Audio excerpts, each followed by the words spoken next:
ఇక ఏపీ ప్రభుత్వం ఈ పథకాల విషయం కావచ్చు, ఆర్థిక సమస్యల విషయం కావచ్చు, వీటి అన్నింటినీ ఆర్థికంగా ఎదుర్కోవాలి అంటే కేంద్రం నుంచి నిధులు తీసుకోవడం తప్ప వేరే ఆప్షన్ లేదు అంటారు.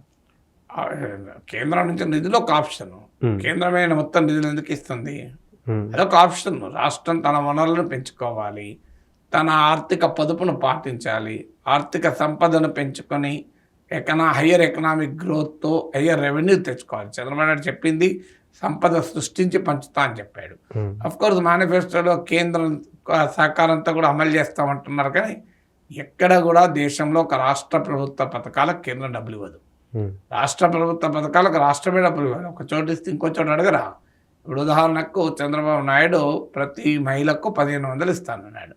ఆ 1500 ఆంధ్రప్రదేశ్లో కేంద్రం ఇస్తే పక్కనున్న ఇతర రాష్ట్రాలు అడగరా, మాకెందుకు ఇవ్వరని అంటారు కదా. అందువల్ల సెంట్రల్ స్కీమ్సే, స్టేట్ స్కీమ్సే. అందువల్ల ఒక రాష్ట్ర ప్రభుత్వంకి ప్రామిస్ చేసిన వాళ్ళు సేమ్ పార్టీ అయినా నిధులు ఇవ్వరు. ఎక్కడన్నా వెసులుబాటు ఉన్న చోట కాస్తంత అటు ఇటు సదురుతారేమో, కానీ 1,00,000 కోట్ల రూపాయలు 2 లక్షల కోట్ల రూపాయలు ఎవరు ఇయ్యరు. సో అందువల్ల ఖచ్చితంగా కేంద్ర సహాయం మీద ఆధారపడి పథకాలు అమలు అనేది సాధ్యం కాదు. ఎందుకంటే పథకాలు రాష్ట్ర ప్రభుత్వ పథకాలు. ఇప్పుడు మహిళలకు ఉచిత రవాణా ఉంది. ఈ ఉచిత రవాణా బీజేపీ పాలించే మధ్యప్రదేశ్లో, ఛత్తీస్గఢ్లో, రాజస్థాన్లో అమలు చేయకుండా ఆంధ్రప్రదేశ్లో ఇస్తారా? ఇస్తే తెలంగాణ ఊకుంటుందా, కర్ణాటక ఊకుంటుందా, తమిళనాడు ఊకుంటుందా? వాళ్ళు మాకు కూడా కావాలని అడుగుతారు కదా. అందువల్ల కేంద్ర ప్రభుత్వ సాయంతో రాష్ట్ర ప్రభుత్వ పథకాలు ఎప్పుడూ అమలు కావు.